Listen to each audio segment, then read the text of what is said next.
think Maava had a rough start, but he definitely, pulled his own end of the weight towards the end of the game and made some big time throws. Now, I do believe that we need to get an insurance policy out of the portal because if something, unfortunately, if something happens to Maava during the season, or if he hits another bad slump, we don't want to hinge the entire season on a true freshman. So I do think we need some form of insurance policy, not only for the competition part of it, but for in case something happens to him.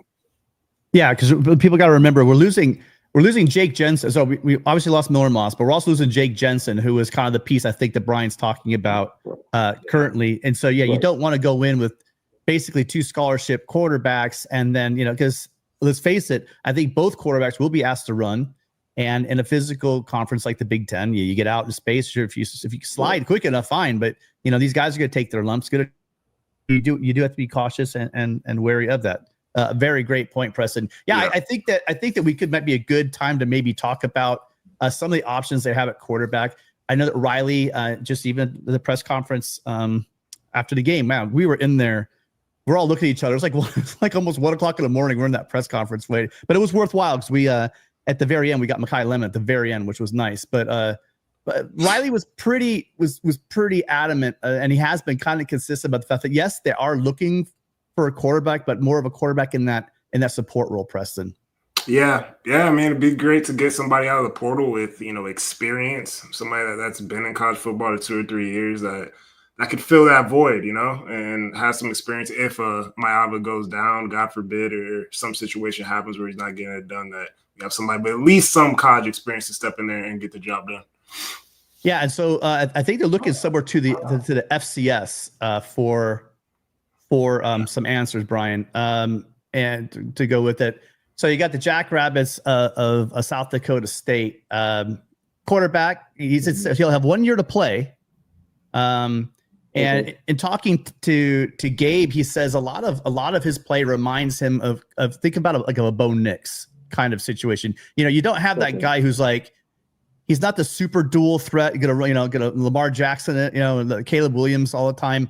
But he has that ability to get up, and get out down the field when he needs to. Maybe not the cannon arm. Not many guys have an arm like Jaden Maava. That's what has got us salivating about his upside. But he can make the throws. He would be drafted. I'm sure he's probably going to play in the game to see where am I going to get drafted. I'm sure he's probably looking for some NFL grades right now. But if he was available, there has been some. It does look like. You have Heward, the quarterback coach, following. They're following each other on Twitter. Obviously, that doesn't mean much, but it's kind of kicking the tire on the situation. But how open would you guys to be, bringing an FCS guy, a guy that plays the highest level? The Jackrabbits are one of the premier teams in the FCS. Any initial thoughts on him? I don't know what his measurables are. What's his height and his weight? 6'3". He's a big guy. 6'3", 230. By the way, thank you to Gabe for putting together this card. 6'3", 230. Okay. So he's quarterback size. And he's got 1 year left. Got 1 year left. That's the important part about you. You know what I mean? You there's a very delicate balance that you have going on with the. You can see it kind of lined up, with Lions on the horizon, and then and obviously Longstreet coming and keeping him happy. So you do the old days of stacking quarterback rooms, unless you're Ohio State, apparently, seem like they've gone away. But I'm just curious what you guys think about that possibility. Yeah, no, I'm saying like a guy that can do a little bit of running, solid quarterback in the pocket as well, deliver the ball and, kind of work around in this Lincoln Riley offense. That may be a great fit, right? And also somebody that has tons of experience. Obviously, it's a different level, being FCS and whatnot, but regardless, this might be a good candidate for sure. Yeah, the question is going to be is how fast can you bring him up to speed? You understand what I'm saying? With that, I don't know, if we know the competition is not going to be the equivalent. So is it another situation to where, he's going to need a 4 year like Jaden Maava just to catch up to the speed at this level? We don't know that for sure. So ideally, you want to get someone who has somewhat of experience playing at at that level, at the FBS level. That's what I would think.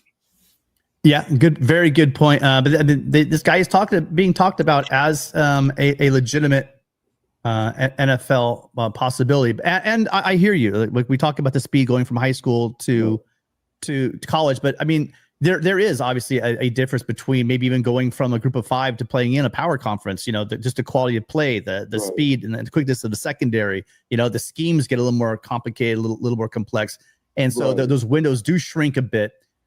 But I think either way, I'm just going to flat out say it. It seems like both, like Jaden still doesn't have a complete control of what's going on as far as at USC, what we've seen so far in the Big Ten. So this would be a situation where they're both going to have an off season again. This would be Jaden's second off season with Lincoln. The thing that Gronowski has is that he's been around now. He's long in the tooth. So this guy is a veteran quarterback coming in, and I totally agree with you as far as competition. But he did play. He played. I think he played Iowa State. I'm not too sure, but that his offense put up 20 points. Okay. Okay. So I mean, it's not like that he's faced exclusively FCS defenses. Mm-hmm. But and remember, I mean, he's playing North Dakota State. I'm not saying that these are on the same level as playing a Penn State defense, playing an LSU or a Texas A&M defense, playing Michigan defenses. But these defenses in college football, it's not like we're asking him to jump up to the NFL levels. That's what I'm trying to say. And I think with an offseason with Lincoln Riley, I think that raw talent might be something to take a look at and kick the tires on. We want to hear from you guys. Let us know in the comment section. Put a comment down there. Let us know, is Mark Gronowski the guy for Lincoln Riley in the offseason through the portal to help support the quarterbacks we currently have? And also hit that subscribe button to make sure that you're keeping up to date on the latest USC football content we provide.